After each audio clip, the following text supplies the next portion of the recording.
الحمار هذا منين نزلتموه على راس الجبل هذا؟ نزلنا من فوق.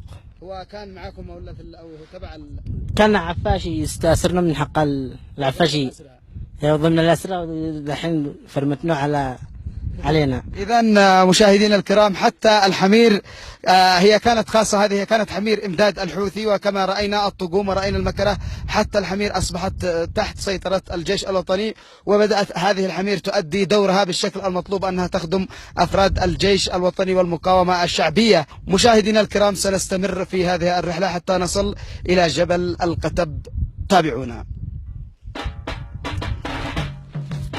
يا قاتل ابن الأبية